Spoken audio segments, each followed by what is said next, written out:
At this hour at the State House, lawmakers are working to try and redraw the state's congressional district lines. Those determine who you vote for to go to the U.S. House of Representatives. House members are supposed to be meeting at any minute to go ahead and talk about the way they could come back and make those major changes. News 19's Josie Frost joining us right now from the State House with this report.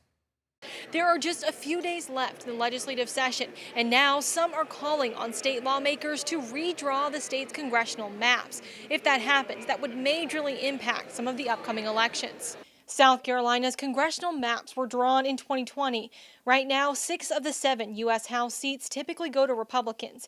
The state's 6th congressional district is firmly Democratic, held by longtime Congressman Jim Clyburn. But last month, the U.S. Supreme Court struck down a majority black district in Louisiana, saying it was unconstitutional to consider race in drawing districts. But some say race was a factor in drawing South Carolina's 6th district lines back in the 1990s under the Voting Rights Act. Now, President Donald Trump and others in D.C. have called on South Carolina to revisit the maps mid-decade and redraw the 6th district to flip it to a Republican seat. If our maps through the recent decision are not constitutional or violate that ruling in principle, then we should address that.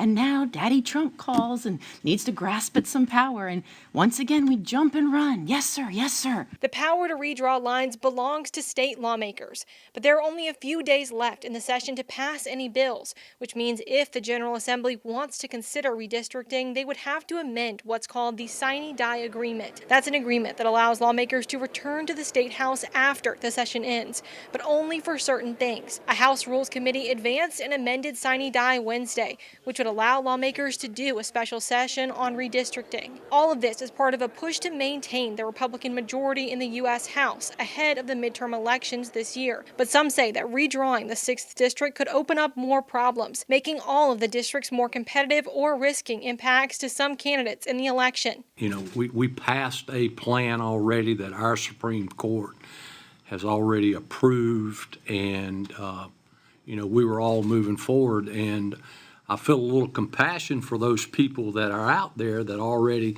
you know, I'm sure the ballots are being printed. They've got signs out. They've been politicking the whole time. And then all of a sudden, you know, they might not be in the district that they signed up to run in. Now, the amended sine die needs a 2/3 vote in both chambers to pass, which means almost all Republicans would have to be on board. Reporting at the State House, Josie Frost, News 19, WLTX.